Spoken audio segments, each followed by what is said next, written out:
வணக்கம். பனங்கல்கண்டு நம்ம சாப்பிட்றோம் இல்லையா, அதை ஒரிஜினலாக எப்படி தயாரிக்கிறது அப்படிங்கிறத இன்றைக்கி நம்ம பார்க்க போகிறோம். இது பாருங்க, நம்ம இந்த கடையில் விற்கிது இல்லையா பனங்கல்கண்டுன்னு சொல்லிட்டு, உண்மையிலேயே இதுவுமே உண்மையான பனங்கல்கண்டு இல்லைங்க. இந்த வீடியோவில் நம்ம என்ன பண்ண போகிறோம், பனங்கல்கண்டு நம்ம தாத்தா பாட்டி எப்படி தயாரித்தாங்க, அதனால் என்ன லாபம், அது எப்படி தயாரிக்கிறது, ஆனால் இப்போது அந்த பனங்கல்கண்டை எப்படி தயாரிக்கிறாங்க அப்படிங்கிறத விரிவாக பார்க்க போகிறோம். அதாவது முதல்ல பனங்கல்கண்டு பாரம்பரிய முறையில் எப்படி தயாரிக்கிறது அப்படின்னு பார்க்கலாங்க. இந்த பனைமரத்தில் பால் வருது இல்லைங்களா, அதை எடுத்து ஒரு 10 கிலோ ஒரு 15 கிலோ எடுத்து பெரிய கொப்பரையில் நல்லா சூடு பண்ணணும் பால். இப்படி சூடு பண்ணும் பொழுது ஒரு 10 கிலோ கிடைக்கிற மாதிரி சூடு பண்ணிக்கணும். ஒரு அளவுக்கு சொல்கிறேங்க, 10 கிலோ பனம் பாலை சூடு பண்ணால் பாகு மாதிரி வரும். இந்த பாகை ஒரு மண் சட்டியில் நம்ம ஊற்றணும். ஊற்றிட்டு இந்த பச்சை பனை ஓலை இருக்கு இல்லைங்களா, அதை அந்த பானைக்குள்ளே போட்டு வச்சிடணும். போட்டுட்டு அதோட வாய் இருக்கு இல்லைங்களா, அதில் ஒரு காட்டன் கிளாத், காடா துணின்னு சொல்லுவாங்க இல்லைங்களா, அதை வச்சு டைட்டாக கட்டிடணும். இப்போது இந்த வெண்ணெயெல்லாம் அந்த காலத்தில் தொங்க விட்டுருப்பாங்க இல்லைங்களா, உரி, அந்த மாதிரி இந்த பானையை உரி டைப்பில் தொங்க விட்டுருக்கோம். இவருங்க 2 மாதம் ஆகுங்க பனங்கல்கண்டு தயாராக இருக்குது.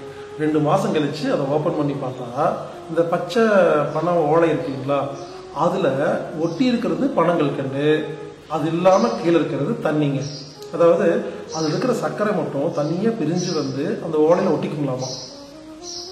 இப்படி 2 மாதம் கழித்து அந்த பானையை எடுத்து பார்த்தீங்கன்னா 10 கிலோ பாகு உள்ளே போட்டோம் இல்லையா, எவ்வளோ கிடைக்கும் தெரியுங்களா, 1 முதல் 2 கிலோ தான் கிடைக்குமாமா. மிச்சம் இருக்கிற 8-9 கிலோ வெறும் தண்ணி மட்டும்தான் இருக்குமாமா. அந்த தண்ணி கீழே ஊற்றிட்டோம்னா நமக்கு இப்போ எவ்வளோ பனங்கல்கண்டு கிடைக்கும், 1 முதல் 2 கிலோ. அதாவது 10 கிலோ பாகை சட்டியில் ஊற்றி வச்சா 1 இல்லை 2 கிலோ தான் கிடைக்கலாமுங்க. இதுதான் உண்மையிலேயே பனங்கல்கண்டு தயாரிக்கும் முறை. வணக்கம். கோபிச்செட்டிபாளையத்து பக்கத்தில் எங்கள் கிராமங்க. அதிலிருந்து நாங்கள் இந்த பரம்பரையை நாங்கள் பனை மரம் ஏறுறீங்க. பனை மரம் ஏறி பனங்கருப்பட்டி செஞ்சுட்டு இருக்கிறோம். அது எப்படி செய்யணுங்கன்னா, பனை மரம் ஏறி அது ஓலையை அறுத்துட்டுங்க, பாலை 3 மாதிரி இடுக்கி, அப்புறம் அது பாலை சேவாலை சேர்த்தா தெளிவு சொட்டு போடுங்க. அந்த சொட்டு போட்டுச்சுன்னா அதை பானை கொண்டு கமுத்தி கட்டி அதில் தெளிவு விழுங்க. அதை சேவாலை 3 மாதிரி செஞ்சு வேலை செஞ்சு எல்லாம் பண்ணிட்டோமா, நீ கொண்டு முட்டி கட்டி தெளிவு இறக்கிறதா அந்த பாலை மோய் வரைக்கும் அதில் எவ்வளோ தெளிவு வருதோ அதுக்கு தகுந்த சுண்ணாம்பு கிழிஞ்சி வாங்கிங்க பவுடர் வண்டி அது முட்டிக்கு உள்ள சின்ன பட்டை ஒன்று தட்டி அதில் பட்டையில் வடித்து போட்டு உள்ளேயாக தேய்ச்சி விட்டு கமுத்திட்டு மேலே மாய்க்க மரத்தில் பாலையில சிக்க வச்சு கட்டிட்டு வந்துடலாமுங்க. கட்டிட்டு வந்துட்டு சாயந்தரம் வரைக்கும் ஏறி சும்மா ஏறி அதை முட்டி அதை அவுத்து தெளிவு அலாசி வச்சுட்டுங்க. மறுபடியும் ஒருக்கா பாலை சீவனு கத்திட்டு சீவிட்டு கட்டிட்டு வந்துட்டு அப்புறம் மக்காத வெடியால் எழுந்திரிச்சு அப்புறம் போய்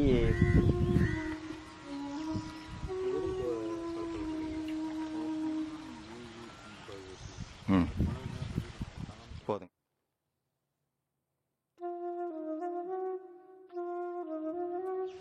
இதான் சத்து நீ குடிக்கிற மாதிரி அங்கே பணமாக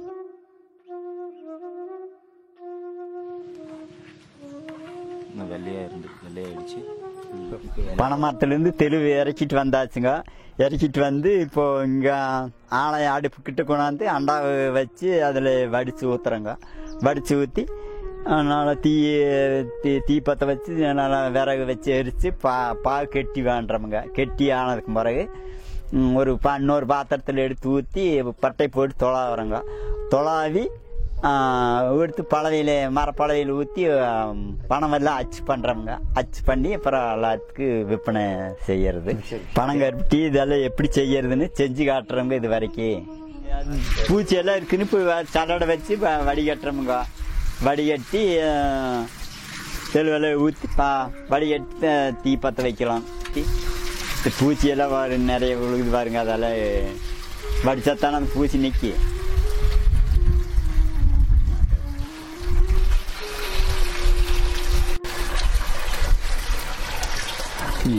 இப்போ நீ தீப்பற்ற வைக்கிறங்க, தீப்பற்ற வச்சு நீ பாவு இது தெருவு கொதிச்சு பாவு சுண்டணுங்களோ. இது 1 மணி நேரம் இதே மாதிரி கொதிச்சாத்தானு பாவு கட்டியாகும்.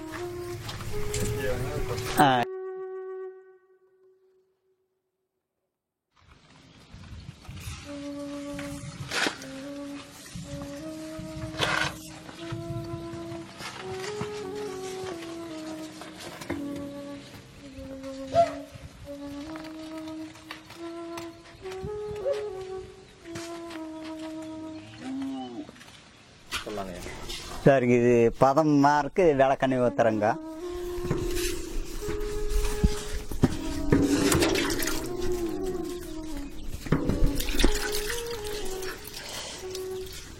பதம் வந்து இந்த வாரம் இப்படி உருண்டையாகுது பாருங்க.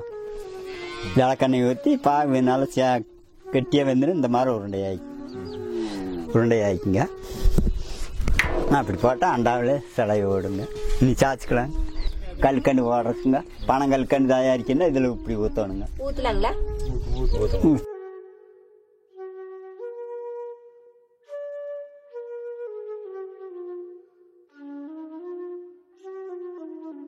இது கல்கண்டுக்குங்க. இல்லைங்க, ஓலை போட்டு சீயாள துணி போட்டு வண்டு கட்டிக்கலாங்க. இப்படி பனையோட உள்ள வச்சா சுற்றி வர அந்த ஓலையை சுற்றி கல்கண்டு முதல் புந்தி ஆகிங்க. அப்புறம் கல்கண்டு ஆக்கி அப்புறம் கொஞ்சம் பாவுக்கு இது மேலே மிச்சம் பண்ணி ஒரு கொஞ்சம் ஆகுங்க. அப்புறம் பூரா கல்கண்டு ஆக்கி அதுக்காகத்தான் இந்த ஓலை வைக்கிறது. ஓலை வச்சு இப்படி வண்டு கட்டி ஒரு 3 மாதம் கழிச்சு எடுக்கணுங்க. இப்படி கொண்டு வச்சு ஆனால் அப்படி ஆசையாக கொண்டு வச்சுட்டு. நண்பர்களே, இதுவரை நாம் பார்த்தது பனங்கல்கண்டு எப்படி தயாரிக்கிறதுன்னு. இப்போ நாம் பனம் கருப்பட்டி எப்படி தயாரிக்கிறது அப்படிங்கிறத பார்க்கலாம். இது பனங்கல்கண்டை விட ரொம்ப ரொம்ப ரொம்ப சுலபம். அதாவது பனம் பால் எடுத்து கொப்பரையில் போட்டு நல்லா சூடு பண்ணி பாகு மாதிரி வந்தோடனே அதை எடுத்து அச்சில் ஊற்றி காய வச்சோம்னா இதுதான் பனம் கருப்பட்டி. இப்போ சொல்லுங்கள், இந்த முறையில் யாருமே தயாரிக்கிறது இல்லைங்க. ஏன்னா யாருக்குமே இப்படியெல்லாம் தயாரிக்கணுமோ அப்படிங்கிறது தெரியல. இப்போது நம்ம கடையில் விற்கிது இல்லைங்களா இந்த பனங்கல்கண்டு, இன்க்ளூடிங் எல்லா ஆர்கானிக் ஷாப்பில் விற்கிறதும் உண்மையிலே பனங்கல்கண்டு இல்லைங்க. அதை எப்படி இப்போ இருக்கிற பனங்கல்கண்டு எப்படி தயாரிக்கிறாங்கன்னா, சாதாரண இந்த பாகு இருக்கு இல்லைங்களா, நான் சொன்ன மாதிரி இந்த பாகை 10 கிலோ பாகை சில ப்ராசஸ் பண்ணி சில கெமிக்கல்ஸ் எல்லாம் போட்டோம்னா அது கல்கண்டு வடிவத்தில் தான் வருதே தவிர பார்க்குறது கல்கண்டு மாதிரி இருக்குது, ஆனால் கல்கண்டு இல்லை. நான் சொல்கிறது புரிஞ்சுங்களா?